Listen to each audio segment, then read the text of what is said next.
जय हिंद दोस्तों। आज हम मौर्योत्तर काल के सेकेंड पार्ट की ओर हैं। फर्स्ट पार्ट में आपने शुंग वंश के बारे में, कण्व वंश के बारे में पढ़ा था। अभी हम सातवाहन वंश के बारे में बखूबी समझने की कोशिश करेंगे। उम्मीद करते हैं कि आपको फर्स्ट पार्ट बहुत ही अच्छा लगा होगा। इस सेकेंड पार्ट को समझेंगे आखिरकार सातवाहन वंश में क्या था, जिसके बारे में हमने चर्चा कुछ कर चुका था। अब आज हम समझने की कोशिश कर रहे हैं सातवाहन वंश के प्रमुख शासक, यानी सातवाहन वंश में जो शासक हुए उनमें जो प्रमुख शासक थे उनके बारे में समझने की कोशिश करेंगे। सातवाहन वंश के प्रमुख शासक याद रखिए, इनमें जो क्रम से आया उनका नाम पहला आता है सातकर्णी प्रथम। याद रखिए, पहला नाम किसका है? सातकर्णी प्रथम का है। यह पहला यशस्वी शासक था। किसका? सातवाहन वंश का जो पहला यशस्वी शासक। यशस्वी उसको बोलते हैं जिसके कार्यों में यश यानी गुणगान लोग करते हो, उनकी प्रजा उनका गुणगान करते हो, उसको हम यशस्वी के नाम से जानते हैं। तो सातवाहन वंश में पहला यशस्वी शासक कौन हुए? सातकर्णी प्रथम। याद रखें, जिसकी उपलब्धियां रानी नग्निका, याद रखें, रानी नग्निका के नाना घाट अभिलेख से मिलता है। यह बहुत ही महत्वपूर्ण क्वेश्चन बनता है कि सातकर्णी प्रथम के उपलब्धियों की जानकारी किस अभिलेख से प्राप्त होती है? तो नाना घाट अभिलेख से। और नाना घाट अभिलेख संबंधित किससे है? रानी नग्निका से। तो दोनों चीज याद रखें आप। रानी नग्निका के नाना घाट अभिलेख से सातकर्णी, याद रखिएगा, सातकर्णी प्रथम के बारे में, यानी उनके द्वारा जो उपलब्धियां हासिल की गई उन तमाम चीज़ों की जानकारी इनसे प्राप्त होती है। अच्छा, इसके साथ साथ यह बात और भी याद रख लीजिए, इन्होंने जो 2 अश्वमेध यज्ञ हुए थे, 2 अश्वमेध यज्ञ के बारे में तथा एक राजसूय यज्ञ के बारे में, इन 2 चीज़ की जानकारी भी इनके शासनकाल में हुई थी। इसकी जानकारी भी याद रखिएगा कि सातकर्णी प्रथम ने ही 2 अश्वमेध यज्ञ किए और एक राजसूय यज्ञ किए। इन दोनों से प्रश्न बन सकता है कि किनके शासनकाल में 2 अश्वमेध यज्ञ हुए और एक राजसूय यज्ञ हुए। तो इसकी जानकारी हमें याद रखेंगे सातकर्णी प्रथम से। तीसरा नाम याद रखना है क्या? दक्षिणा पथपति। याद रखिए, दक्षिणा पथपति या अप्रहित, ध्यान यहाँ पर अप्रतिहत चक्र। याद रखना, अप्रतिहत चक्र या दक्षिणा पथपति, ये जो दोनों उपाधियां हैं वह सातकर्णी प्रथम को दी गई है। यह उपाधि किसी खास उपलब्धि के कारण दी जाती है। याद रखना है, दक्षिणा पथपति और अप्रतिहत चक्र की उपाधि सातकर्णी प्रथम को दी गई है। अपनी पत्नी के नाम पर रजत मुद्राएं चलाया था इन्होंने।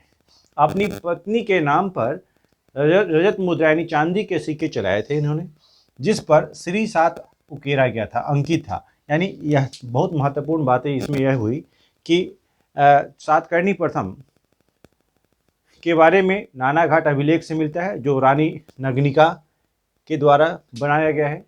दूसरा, अश्वमेध यज्ञ और राजसूय यज्ञ के बारे में जानकारी प्राप्त होती है। तीसरा, इन्हें दक्षिणा पथपति या अप्रतिहत चक्र की उपाधि मिली थी। यह पत्नी के नाम पर रजत मुद्राएं भी उन्होंने चढ़ाया था और साथ में उस पर श्री 7 उकेरा गया था। इतनी सारी जानकारी आप सातकर्णी प्रथम से रख सकते हैं। अच्छा, दूसरा शासक जो आता है इसमें हाल। याद रखिएगा, हाल वह एक बहुत बड़ा कवि था। यानी हाल जो है वह सातवाहन वंश का दूसरा मुख्य शासक में आता है, जो कि एक बहुत बड़ा कवि था। पहली बात वो कवि था, तथा जैसे ही कवि था तो उसका कवियों और विद्वानों के प्रति विशेष लगाव था। यानी कवियों के प्रति और विद्वानों, यानी वह शिक्षा के इम्पोर्टेंस को समझा करते थे, जिसके कारण से ही वे कवि और विद्वानों को हमेशा आश्रय दिया करते थे। इसलिए उनको कवियों और विद्वानों का आश्रयदाता भी कहा जाता है। तो याद रखिए, कवि और विद्वानों के आश्रयदाता के रूप में हम हाल को जानते हैं। अच्छा, गाथा सप्तशती एक मुक्त काव्य था। गाथा सप्तशती याद रखना है, गाथा सप्तशती एक मुक्त काव्य है जो कि प्राकृत भाषा में लिखी गई है। आप समझ गए होंगे प्राकृत भाषा जो आम जनता की समझ की भाषा होती है। तो इस तरह से याद रख लेना हॉल के बारे में 2 महत्वपूर्ण बातें, कि वह एक कवि था और महत्वपूर्ण शासक भी था। कवियों और विद्वानों के प्रति उसकी विशेष रुचि थी, श्रद्धा थी, जिसलिए उन्हें आश्रयदाता भी कहा गया है। तीसरा, गाथा सप्तशती की रचना हाल के द्वारा की गई है, जो कि एक मुक्त काव्य है, जो कि प्राकृत भाषा में भी है। भाषा के संबंधी क्या है? काव्य है। इन तमाम चीज़ों को समझिए आप। तीसरा महत्वपूर्ण नाम याद रख लेना है गौतमी पुत्र सातकर्णी। गौतमी पुत्र सातकर्णी याद रखें, बहुत ही महत्वपूर्ण नाम है।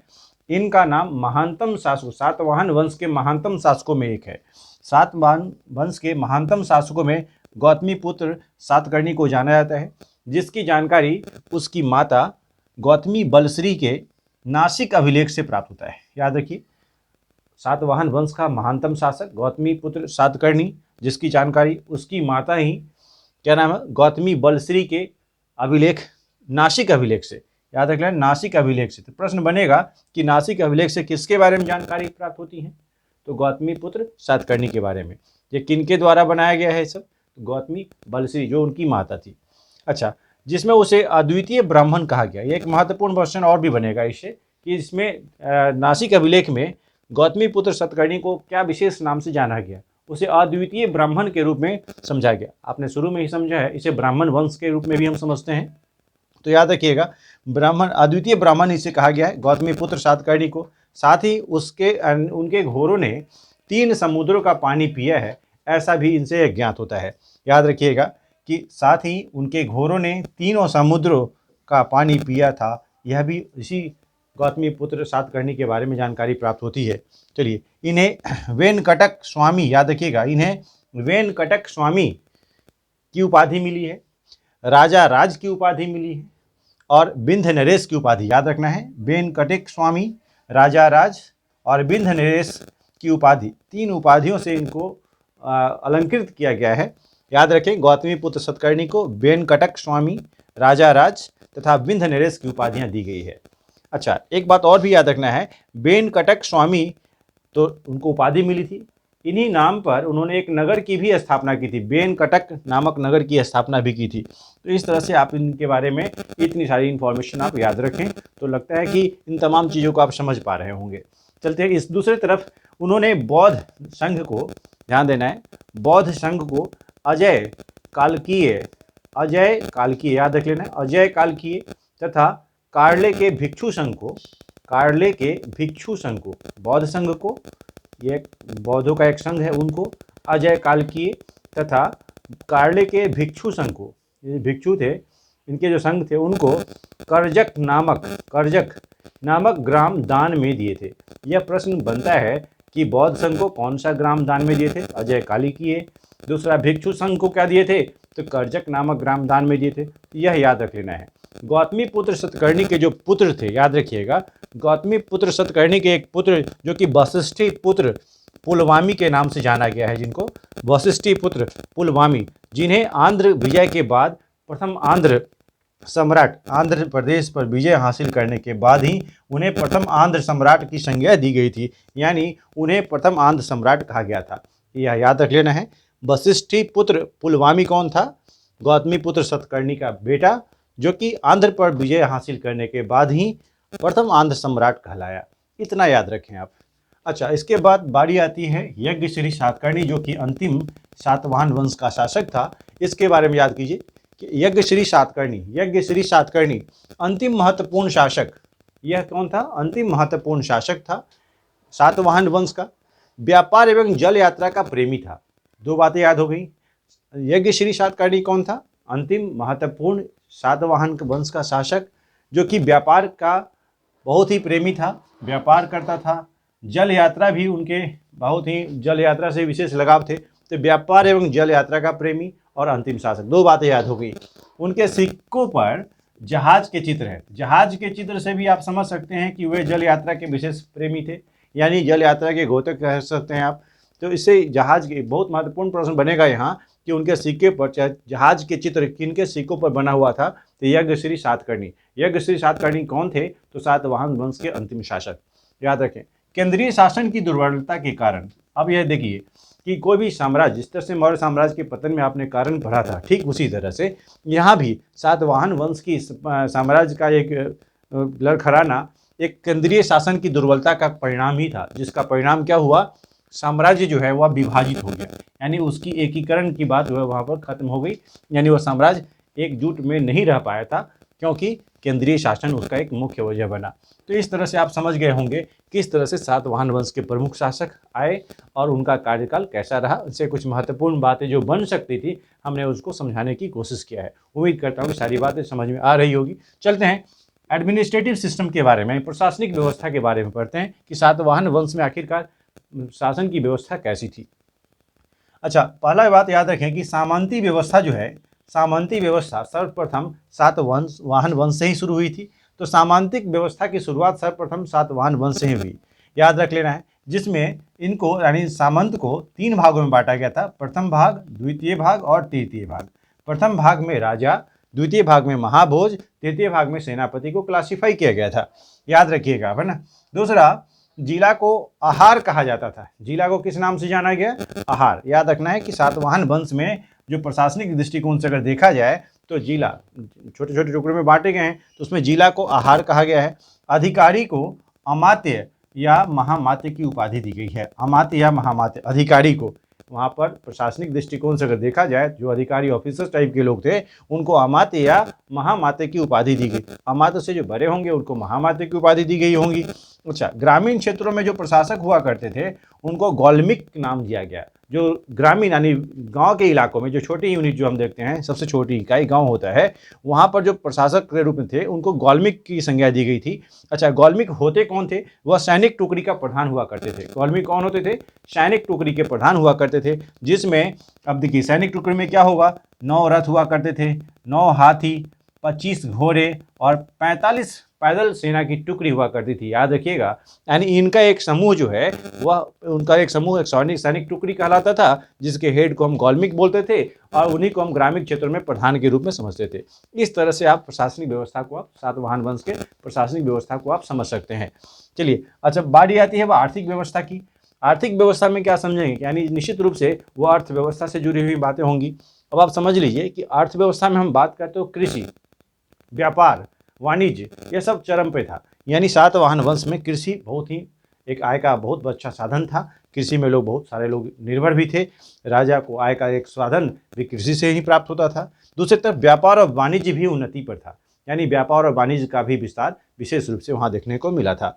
अच्छा, इसमें एक बात और भी याद रख लेना है कि राजा अपने किसानों से कर लिया करते थे, टैक्स। वह कृषि की उपज का ही टैक्स हुआ करता था। वह कितना होता था? 1/6 पार्ट, याद रखिएगा, 1/6वां हिस्सा, यानी 6 भाग में से 1 भाग एज ए टैक्स कृषि कर के रूप में, यानी कृषि से जो उपज हुआ करता था उसका 1वां हिस्सा, 6 आउट ऑफ 6 1 पार्ट टेकन। जिसका मतलब क्या हुआ? 6 भाग में से 1 भाग लिया गया, तो वह किसे? कृषक से राजा को मिलता था एज ए टैक्स।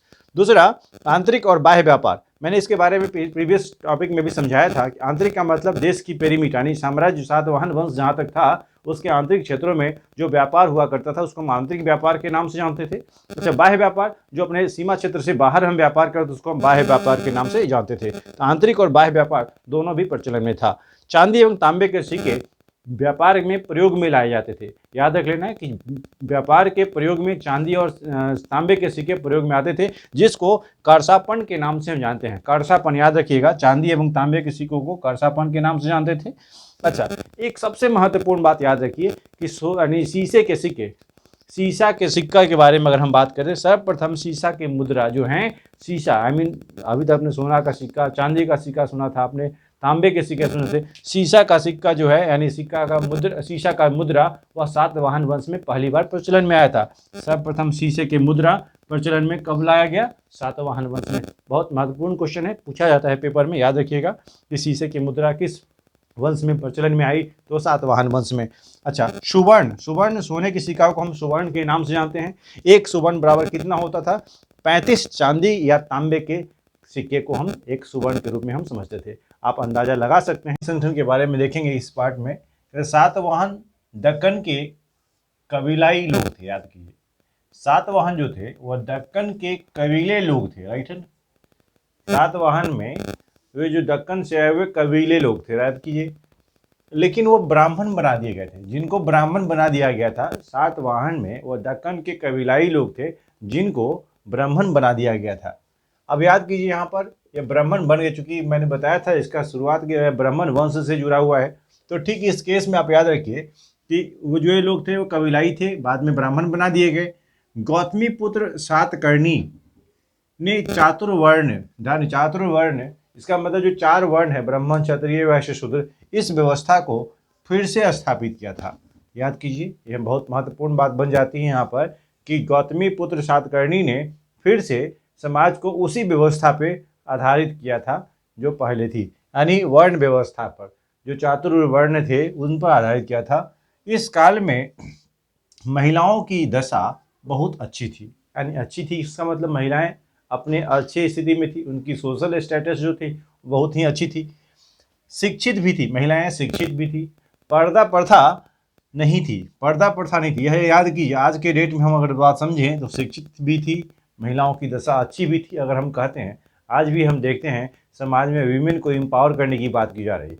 अगर वह पहले से ही पावरफुल है तो उसे एम्पावर करने की जरूरत ही नहीं है। लेकिन उस ज़माने में सातवाहन वंश के समय में महिलाओं की स्थिति बहुत ही अच्छी थी, महिलाएं शिक्षित भी होती थी, पर्दाएं प्रथा प्रचलित नहीं थी, साथ में स्त्रियां भी संपत्ति की में भागीदार हुआ करती थी। जो आज हम देखते हैं हिंदू सक्सेशन लॉ एक्ट पास होता है, उसमें देखते हैं कि आज पिता की संपत्ति में बेटी का भी अधिकार होगा। ठीक उसी तरह उस जमाने में भी स्त्रियां भी संपत्ति में अधिकारी हुआ करती थी। यह कुल मिलाकर अगर देखा जाए तो सातवाहन शासनकाल में महिलाओं की स्थिति वास्तव में अच्छी थी। राजाओं के नाम जो है वह मातृ प्रधान है, याद कीजिए, राजाओं के नाम जो है मातृ प्रधान। देखिए, दो टर्म आता है, मातृ प्रधान और पितृ प्रधान। मातृ प्रधान था, सातवाहन वंश मातृ प्रधान था, लेकिन जब कभी राजा बनने की अगर बात आती थी उस समय पितृ प्रधान हो जाता था। यानी राजकुल में राजा के जो पद होते थे वह पुरुषों के नाम ही समर्पित होते थे। इस तरह से थोड़ा सा कन्फ्यूजन नहीं होना चाहिए। लेकिन राजकुल पितृतंत्रात्मक था, समाज में अंतरजाति विवाह हुआ करते थे। आज देखिए इंटरकास्ट मैरिज, हम लोग आज समझते हैं कि इंटरकास्ट मैरिज कर दिया तो बहुत गुनाह हो गया, या हम लोग स्वीकार भी कर लेते हैं बहुत परिवार में, बहुत समाज में। तो उस समय में भी अंतरजातीय विवाह जो है वह प्रचलित थी। इसका मतलब आप समझ ली कि वह शासन यानी सातवाहन वंश का जो शासन काल था वह कितना उत्कृष्ट था कि उस समय सारी जो मॉडर्न चीज़ें हैं वो सभी उपलब्ध थी। वहाँ पे अंतरजातीय विवाह हुआ करती थी, महिलाएं अच्छी स्थिति में थी, महिलाएं शिक्षित थी, महिलाओं को संपत्ति में अधिकार दिया जाता था, पर्दा प्रथा प्रचलित नहीं थी। कुल मिलाकर के अगर देखा जाए तो निश्चित रूप से वो बहुत ही उन्नत किस्म की जो है व्यवस्था थी सातवाहन वंश में। अच्छा, एक बात और भी ध्यान से सुनते हैं कि राज परिवार में महिलाएं बौद्ध धर्म को प्रश्रय देती थी।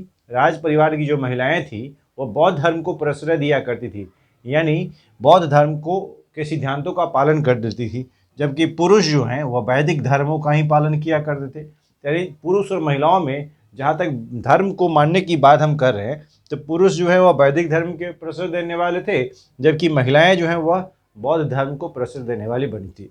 इतना याद रखें आप। ब्राह्मणों एवं भिक्षुओं को कर मुक्त ग्राम दान देने की व्यवस्था सातवाहन वंश में ही मिला था। यानी सातवाहन वंश में ब्राह्मणों को एवं भिक्षुओं को कर मुक्त ग्राम यानी कर मुक्त यानी टैक्स फ्री गांव देने की जो प्रथा थी वह आरंभ की गई थी। यह बहुत महत्वपूर्ण प्रश्न बन सकता है यहाँ पर कि किनके शासनकाल में भिक्षुओं और ब्राह्मणों को कर मुक्त ग्राम दान देने की प्रथा प्रचलित की गई थी। तो सातवाहन वंश में, सातवाहन के काल में इस तरह की व्यवस्था थी। कुल मिलाकर के यहाँ से लेकर के यहाँ तक के पॉइंट को देखें तो आप सामाजिक स्थिति का अनुमान लगा सकते हैं कि किस तरह की सामाजिक व्यवस्था थी। अगर हम बात करें धार्मिक व्यवस्था की, याद कीजिए, तो वहाँ पर धार्मिक व्यवस्था कैसी थी उनको समझने की कोशिश करें कि धार्मिक व्यवस्था कैसी थी। धार्मिक व्यवस्था की अगर बात करते हैं तो याद रखिए, धार्मिक व्यवस्था धार्मिक सहिष्णुता की नीति का अनुशीलन किया गया। यानी सातवाहन के लोगों के द्वारा, वहाँ के नागरिकों के द्वारा धार्मिक सहिष्णुता यानी धार्मिक सहिष्णु धर्म के प्रति अपने साहस धैर्य का भी पालन करना बहुत आवश्यक है। धार्मिक सहिष्णुता किनके द्वारा पालन किया गया, अनुशीलन किया गया? सातवाहन के नागरिकों के द्वारा, वहाँ जो नागरिक थे उनके द्वारा। याद रख लेना है, उनकी गाथा सप्तशती के प्रारंभ में ही शिव की पूजा की बात की गई है। गाथा सप्तशती के में शुरुआत में शिव के पूजा की बात कही गई है, लेकिन बाद में यह पता चला कि इसमें पशुपति, इंद्र, पशुपति, गौरी और कृष्ण, इनका भी उल्लेख है उसमें। एक बात और महत्वपूर्ण याद रखिए, नासिक अभिलेख में जो मैंने पहले ही बताया था, नासिक अभिलेख कहें या प्रशस्ति पत्र कहें या नासिक अभिलेख से यह पता चलता है कि अद्वितीय ब्राह्मण किसको कहा गया है? गौतमी पुत्र सातकर्णी को। गौतमी पुत्र सातकर्णी सातवाहन वंश का सबसे महत्वपूर्ण शासक में जाना जाता है। याद कीजिएगा, गौतमी पुत्र सातकर्णी को अद्वितीय ब्राह्मण कहा गया है। यह प्रश्न बनेगा कि किस अभिलेख के द्वारा गौतमी पुत्र सातकर्णी को अद्वितीय ब्राह्मण की संज्ञा दी गई है? तो वह कौन है? नासिक अभिलेख। चलिए, अब बारी आती है कला एवं भाषा की। कला एवं भाषा, ये सारे महत्वपूर्ण मुद्दे हैं जिन पर हमें निश्चित रूप से किसी भी वंश के बारे में अगर चर्चा करते हैं उसको डिराइव, हम इन तरह के डिस्क्रिप्टिव बनाने का मेरा मकसद एक ही है कि जो बच्चे पीटी के साथ साथ मेंस की तैयारी कर रहे होंगे तो उन लोगों के लिए निश्चित रूप से मील का पत्थर साबित होगा। अगर थोड़ी सी भी ध्यान से रिपीटेडली 1-2 बार देखें, अगर समझ नहीं आए तो उनको पॉज करके इसको नोट डाउन कर लें, तो निश्चित रूप से उनके लिए बहुत ही हेल्पफुल होगा ये सारे पॉइंट्स। मैं इसको समरी करके ही मतलब आप लोगों तक प्रेजेंट कर रहा हूँ ताकि आपकी समझ विकसित हो पाए। देखिए, कला एवं भाषा की अगर बात करें तो याद रखिएगा कि वहाँ की जो राजकीय भाषा थी, हम बात कर रहे हैं सातवाहन वंश की, तो सातवाहन वंश की जो राजकीय भाषा थी वो थी प्राकृत। याद रखिए, भाषा क्या है? मन के भावनाओं को व्यक्त करने का तरीका। नेचुरली जो चीज़ प्रोड्यूस होती थी वह भाषा थी, वह वहाँ की प्राकृत भाषा थी। और प्राकृत भाषा के साथ साथ हम लिपि का अगर ध्यान रखें तो ब्राह्मी लिपि। याद रखिए, लिपि ब्राह्मी है, ब्राह्मी, और भाषा जो है वो प्राकृत। इन दोनों चीज़ों से निश्चित रूप से क्वेश्चन बनता है कि सातवाहन वंश की जो लिपि क्या थी, तो ब्राह्मी लिपि थी। वहाँ के लोग भाषा, किस भाषा का प्रयोग करते थे? प्राकृत भाषा का प्रयोग करते थे। महत्वपूर्ण स्थापत्य कला की अगर हम बात करें तो 2 नाम याद रखिएगा, कार्ले का चैत्य और अमरावती का स्तूप कला का विकास। अमरावती जो आप देखेंगे कि आंध्र प्रदेश की राजधानी है वर्तमान में, ठीक उसी तरह से कार्ले का चैत्य और अमरावती का स्तूप का कला का जो विकास है, यह कला के क्षेत्र में 2 नाम बहुत ही महत्वपूर्ण है स्थापत्य कला के क्षेत्र में। उनको आप निश्चित रूप से याद रखें। तो कला एवं भाषा से ज़्यादा कुछ नहीं है, छोटी सी बातें हैं, आपको याद रखनी है।